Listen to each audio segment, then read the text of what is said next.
Bonsoir, un titre dans ce journal. La journée de l'enseignant a été célébrée ce matin sur toute l'étendue du territoire gabonais. De nombreuses manifestations ont eu lieu. Nous y reviendrons dans quelques instants. Bonsoir et bienvenue dans notre principale édition d'information et merci d'avoir choisi la télévision Shekina pour vous informer. En grève depuis plus d'une semaine, les agents du ministère des Mines regroupés au sein du CIPROMINE, syndicat des professionnels des mines, exigent le départ pur et simple du secrétaire général pour lever la grève. Marielle Com.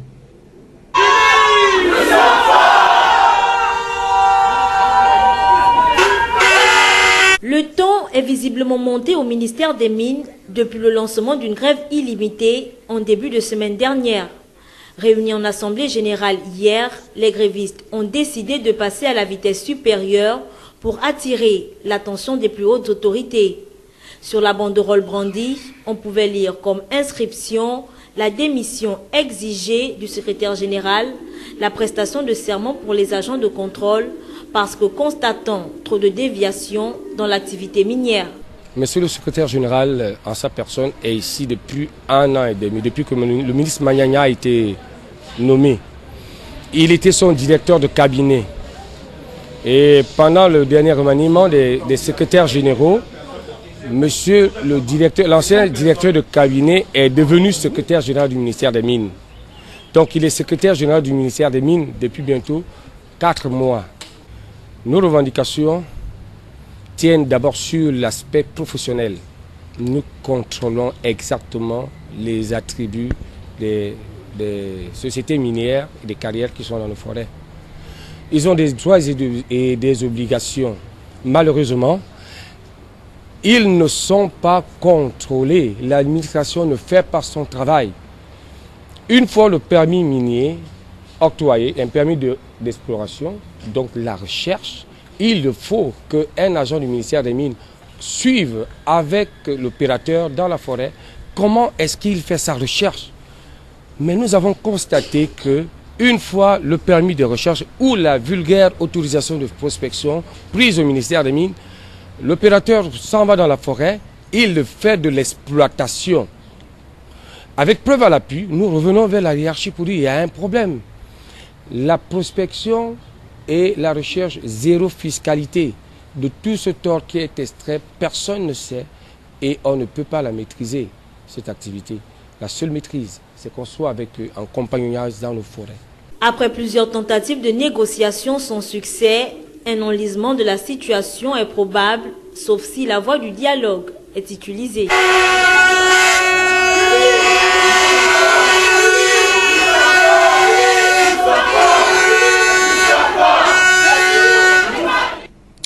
Dans les locaux de l'École nationale d'art et de manufacture de Libreville, la Dynamique unitaire et le SINAPEC mènent conjointement une campagne d'explication sur le mot d'ordre de grève générale lancée depuis quelques semaines par les partenaires sociaux. Ephraim Biogoïdzo. À l'École normale d'art et manufacture, la grève générale lancée par Dynamique unitaire a fait l'objet d'une assemblée générale explicative menée conjointement avec d'autres partenaires sociaux du syndicat national des personnels de la culture.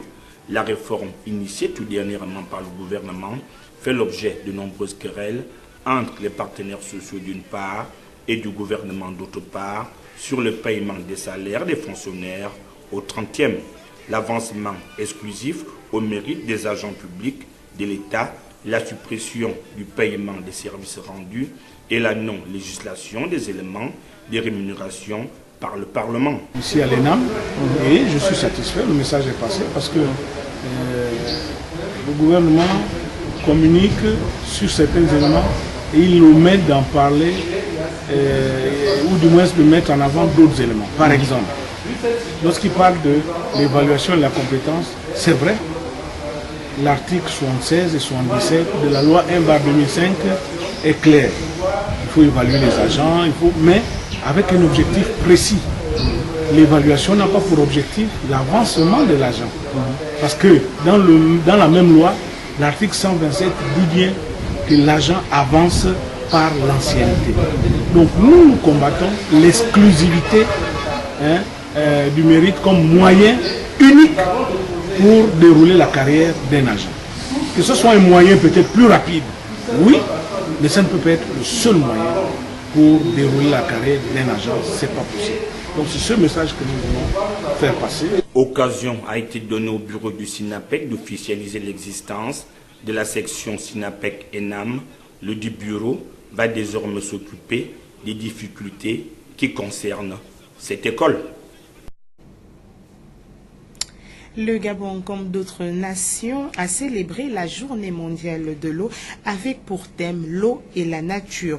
Occasion pour le ministre de l'Énergie et de l'eau de faire visiter les sites de la Société d'eau énergie du Gabon de Ntoum aux parlementaires et élus locaux. Nous partons avec Ephraim Biogoetsou et Mouskoni Ngonumba.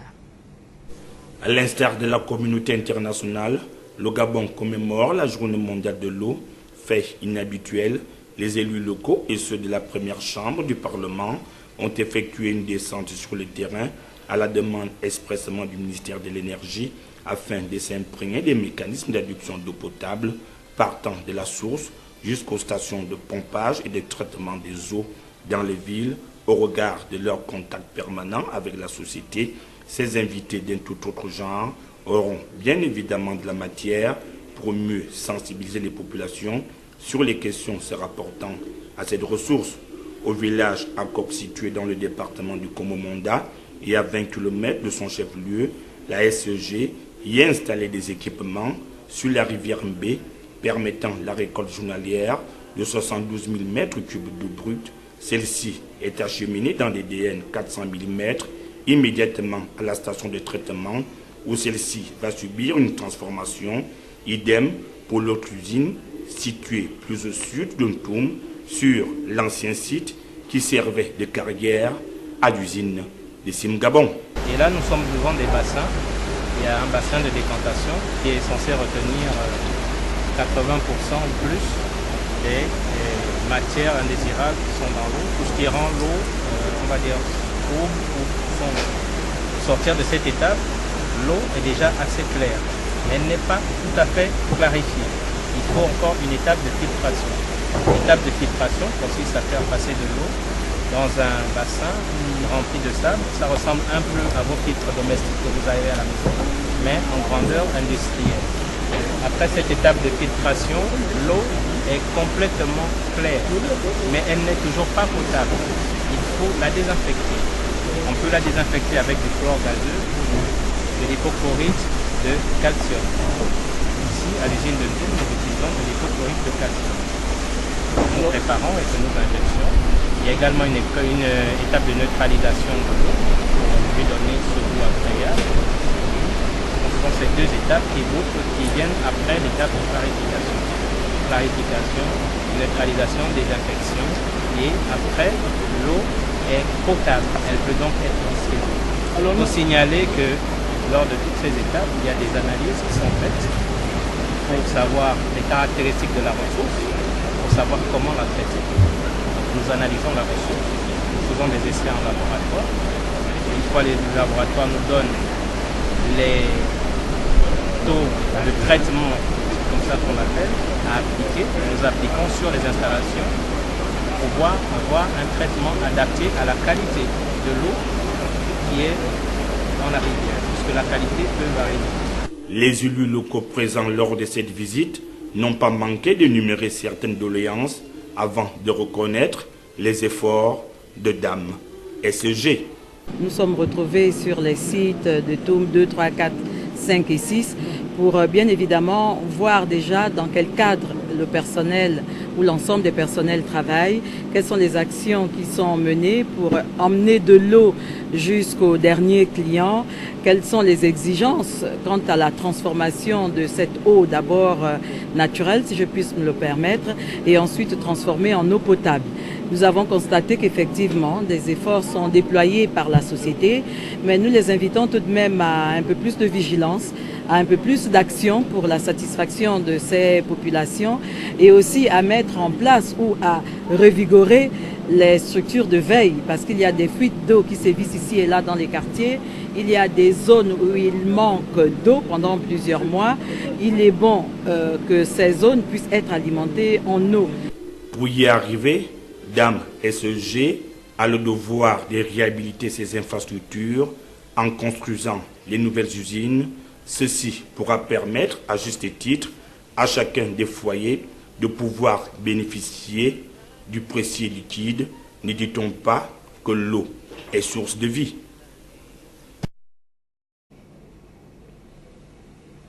Le directeur général de la ECG est revenu sur les efforts engagés par cette entreprise avec pour principe de fournir l'eau aux foyers en toute heure. Nous repartons avec notre frère Ephraim Biogoïdzo. Je pense que le thème de la journée mondiale de l'eau cette année, c'est l'eau et la nature. La visite du site de production d'Antoum est importante parce que c'est à Antoum que l'essentiel de l'eau consommée à Libreville est prélevée sur les rivières environnantes, traitée dans l'usine que vous avez visitée. Donc je pense que c'est très important. Et ensuite, l'eau est restituée dans la nature. Vous n'êtes pas sans ignorer que l'État a pris la décision de résilier le contrat avec l'opérateur historique et de réquisitionner la SEG, a mis en place un organe directionnel que j'ai l'honneur de diriger. Nous avons pour mission principale des pouvoirs publics de maintenir l'état des services concédés. C'est-à-dire qu'il faut que les clients aient de l'eau, pas moins qu'ils en avaient avant, voire plus. Donc il y a des efforts qui sont mis en place. Nous avons fait un petit état des lieux au cours du mois écoulé. C'est vrai que la situation n'est pas reluisante. Et mis en place des plans d'action à court, moyen et long terme. Sur le plan d'action à court terme, nous avons l'action de pouvoir maintenir, voire d'augmenter la production des usines de Ntoum et des environnants, et aussi de s'attaquer au problème des fuites, même hors du périmètre de la SEG, parce que vous savez qu'on dit souvent la SEG, c'est avant le compteur. Nous avons déjà commencé dans certains bâtiments publics où nous avons des fuites notoires, à commencer à les traiter de manière à ce que nous ayons un peu plus d'eau pour les autres, parce que s'il n'est pas normal de gaspiller de l'eau alors qu'il y en a qui en manquent. Voilà un peu ce que nous avons fait. Et ça, c'est un comportement, j'allais dire, de développement durable, parce qu'il faut prélever ce qui est nécessaire pour l'usage, mais pas pour en gaspiller. Voilà.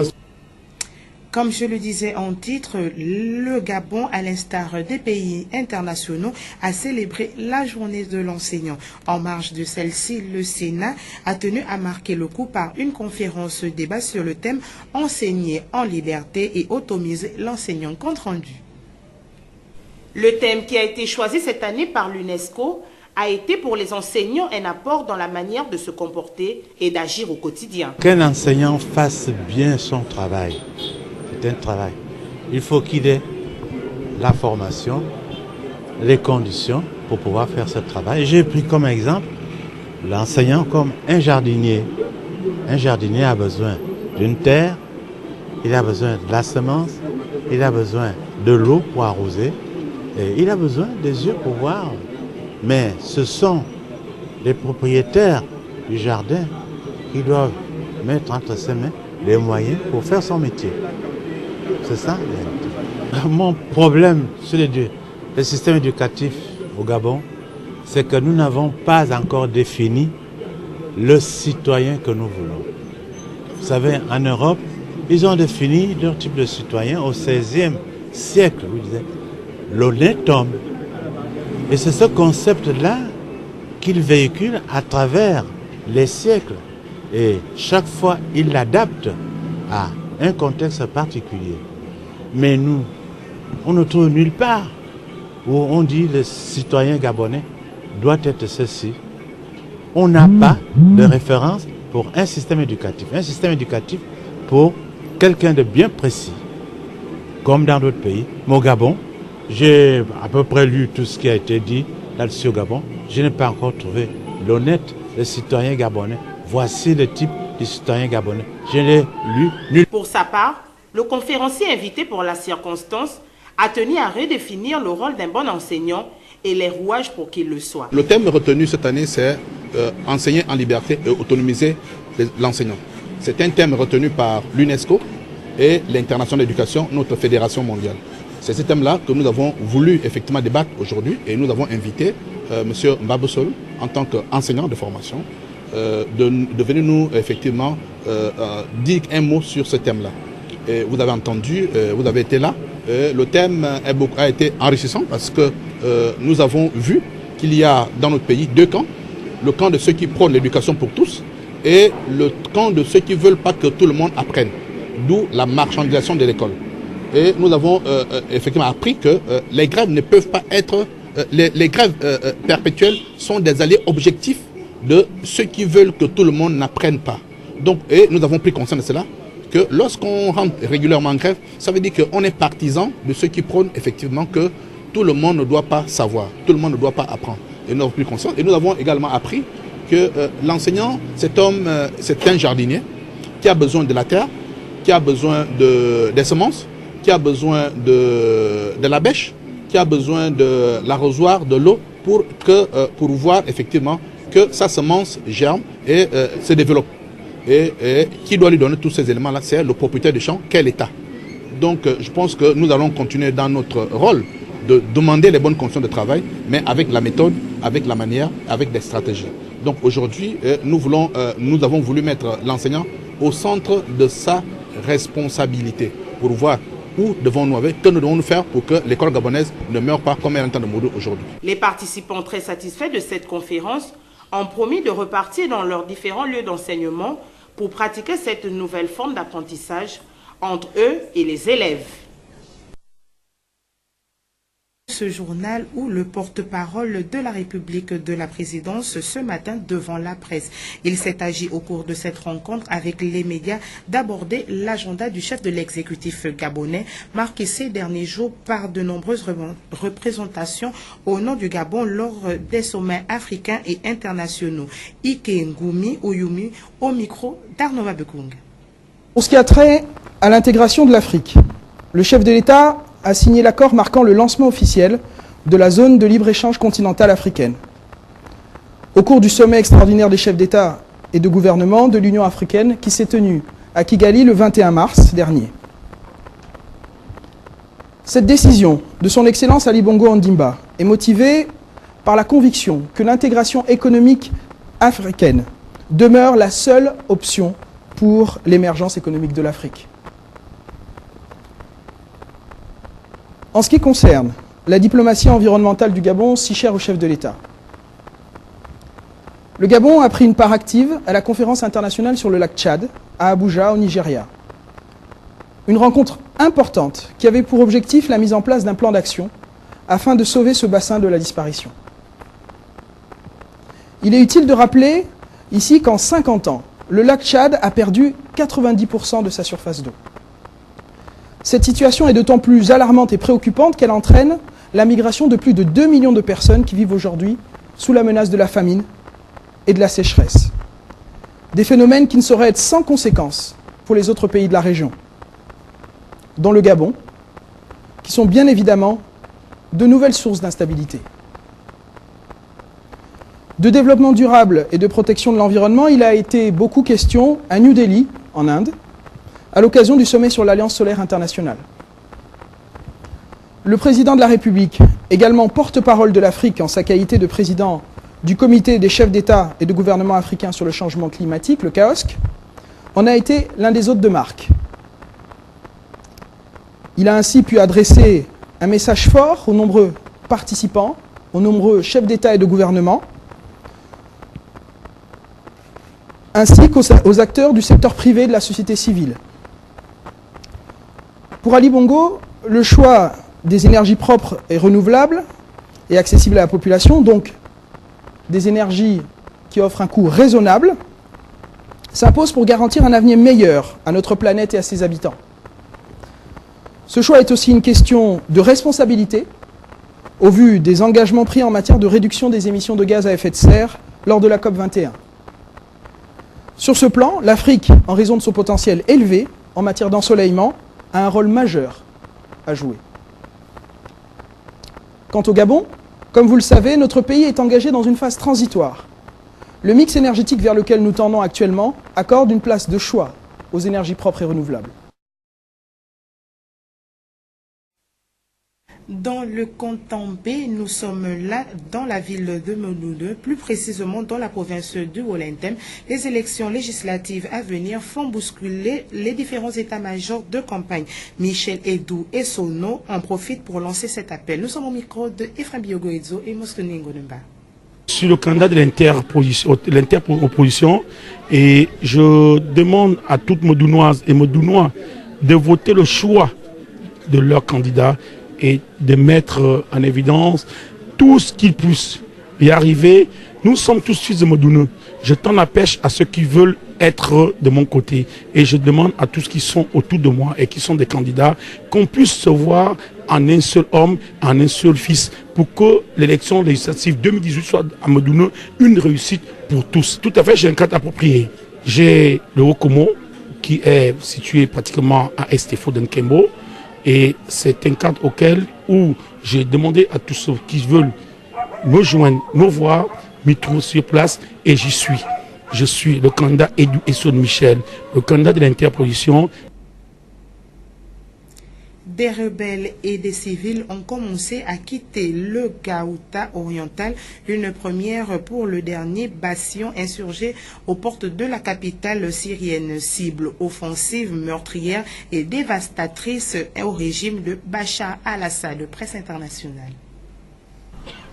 Ces bus vides se dirigent vers le secteur rebelle de Harasta, à l'est de Damas. Avec eux, des véhicules du Croissant Rouge syrien. Ce convoi doit revenir avec des combattants rebelles, mais aussi des civils prêts à quitter la Ghouta orientale. Une première depuis le début de l'offensive du régime syrien dans la région, il y a un peu plus d'un mois. Ces évacuations sont le fruit d'un accord entre le groupe rebelle islamiste Tahrir al-Sham et le régime syrien, avec l'aide de son allié russe. Les deux camps doivent également relâcher des soldats qu'ils détiennent, comme ici avec ces hommes fidèles au régime, détenus depuis 2016 et tout juste libérés par les rebelles. Nous étions terrorisés. Nous avions vraiment peur. Nous nous attendions à ce qu'ils nous tirent dessus à tout moment. Nous vivions dans les tunnels, mais grâce à Dieu, nous sommes sortis sains et saufs avec l'aide de l'armée syrienne.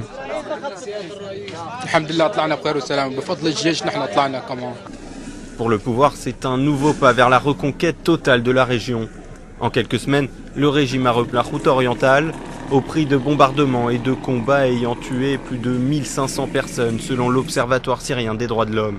Malgré ces évacuations, les raids continuent dans la Ghouta. Ce jeudi, l'OSDH a annoncé que de nouveaux bombardements aériens meurtriers avaient été menés dans 2 villes du sud de la région.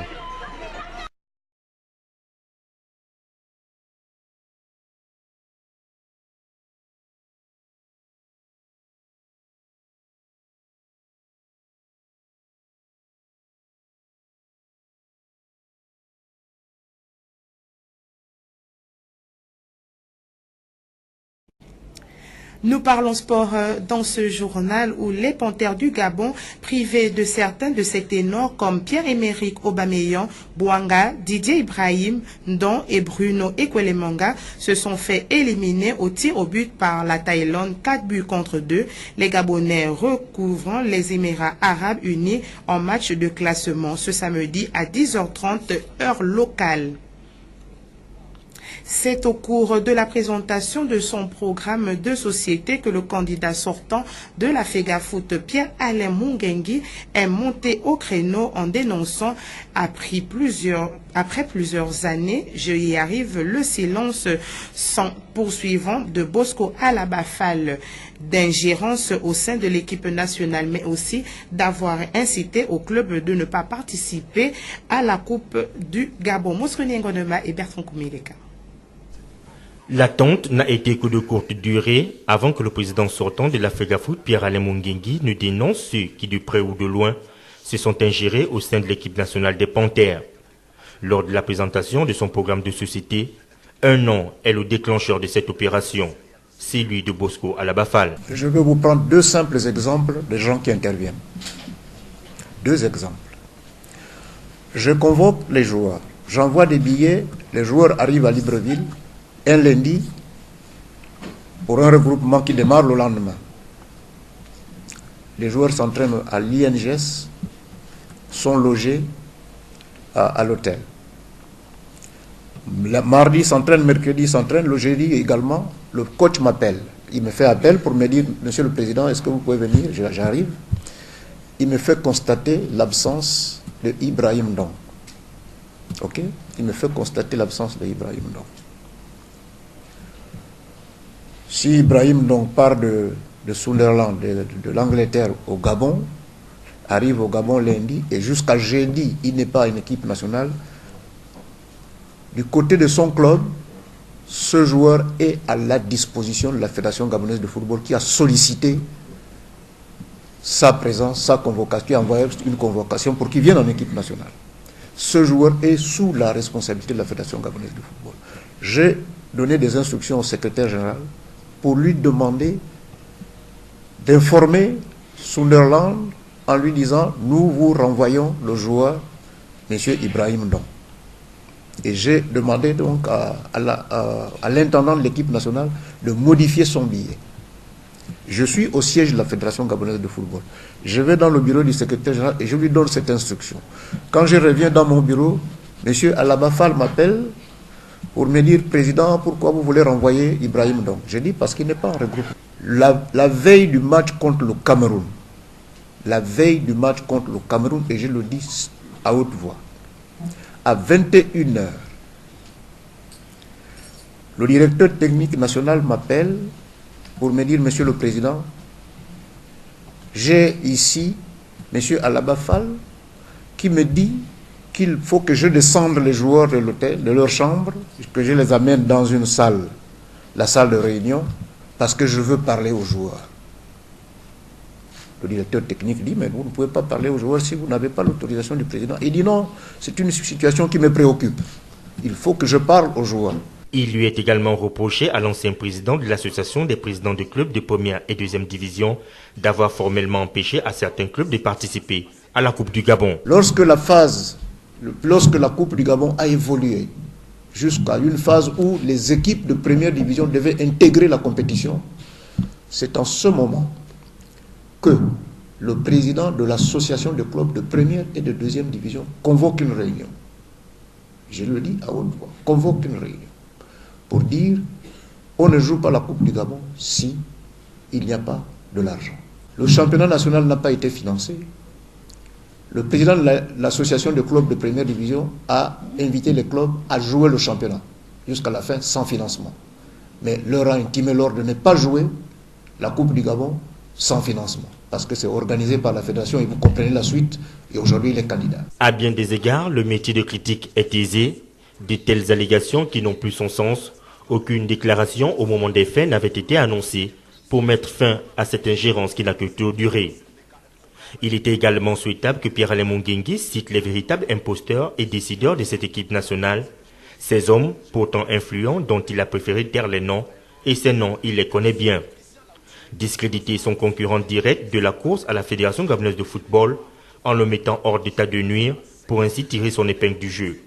Malheureusement, à cet exercice, les médias n'ont pas mordu à l'hameçon. Le cas du boycott de la Coupe du Gabon en est une parfaite illustration.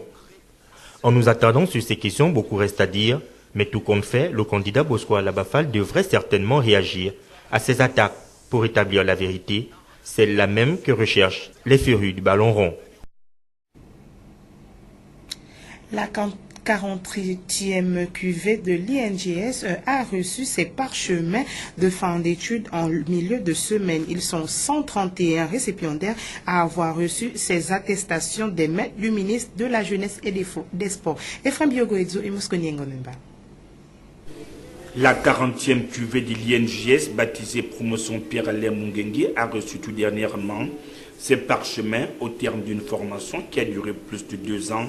Parmi les 131 récipiendaires, on compte des inspecteurs de la jeunesse et des sports, des professeurs et des professeurs adjoints des PS, des professeurs adjoints des activités socio-éducatives, des conseillers sportifs et des conseillers des activités socio-éducatives. La tutelle, représentée par le détenteur du portefeuille de ces départements ministériels, lors de son adresse à l'endroit des heureux récipiendaires, invitera ces derniers au respect et à l'application stricte des rudiments reçus lors de ces années de formation. Bienvenue dans la sphère professionnelle pour ceux qui viennent d'entrer et bon retour sur leur milieu de travail. Ensuite, leur rappeler que le sport aujourd'hui est une activité bien particulière parce que c'est d'abord une activité de loisir. Ensuite, c'est une activité qui participe à la bonne santé de l'individu.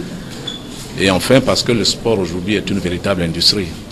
Et donc, on a cessé de penser que ceux qui s'adonnent au sport vont dans une voie sans issue. Et au contraire, le sport aujourd'hui est une des activités qui favorise l'égalisation des chances.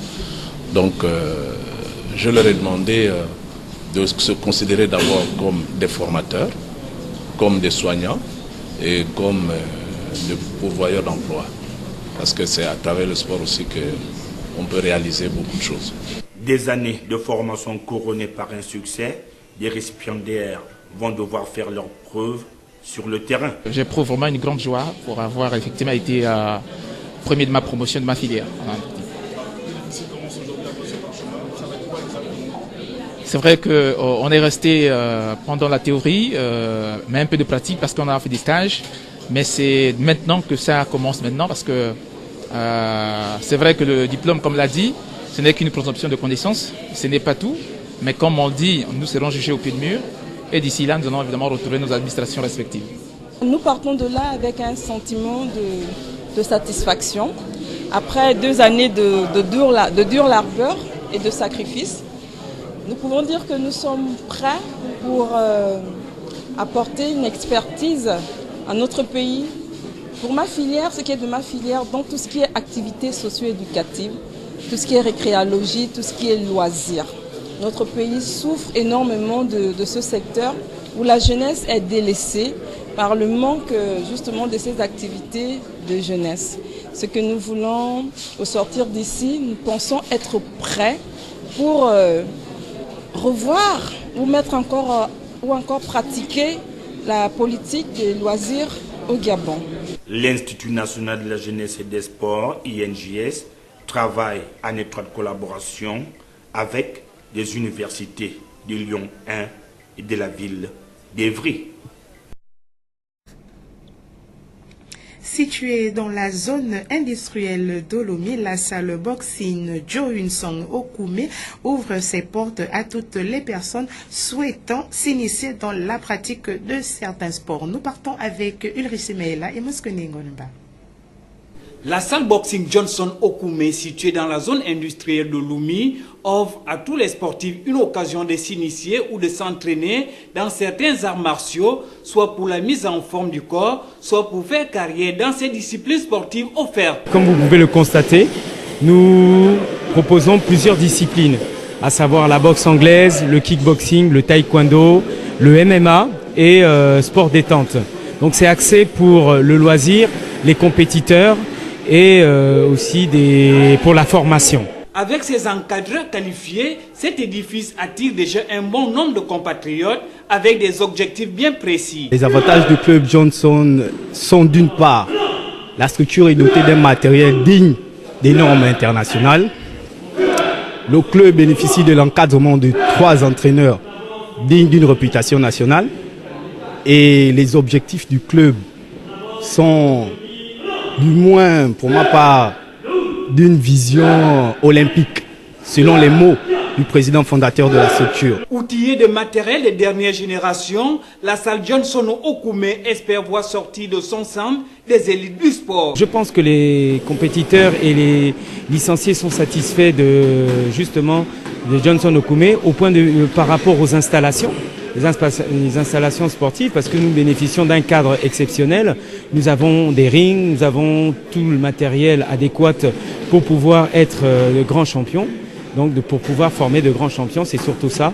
Et je pense que par rapport à tout ce matériel, on ne peut que sortir des grands champions. Ce cadre accueille les personnes de tout âge avec des assurances au plan sanitaire et hygiénique à sortir d'un programme horaire bien approprié.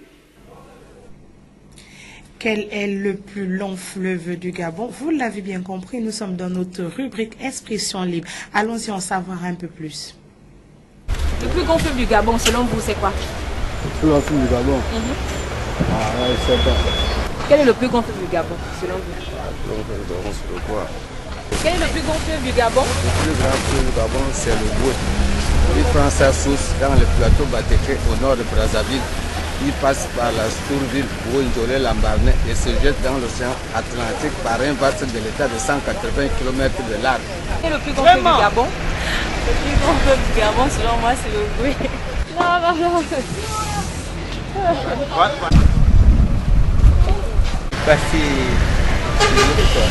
Non. Le Boué. Selon vous, quel est le plus grand fleuve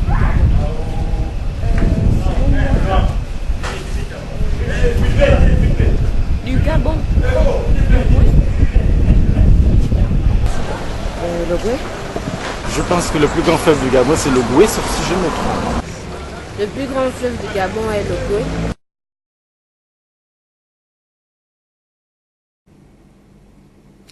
Pour ceux qui ne le savaient pas encore, le plus grand fleuve de Gabon est l'Ogooué avec 1200 km. C'est sur cette page que s'achève notre édition d'information. Bonne soirée, à demain et surtout, gardez le sourire.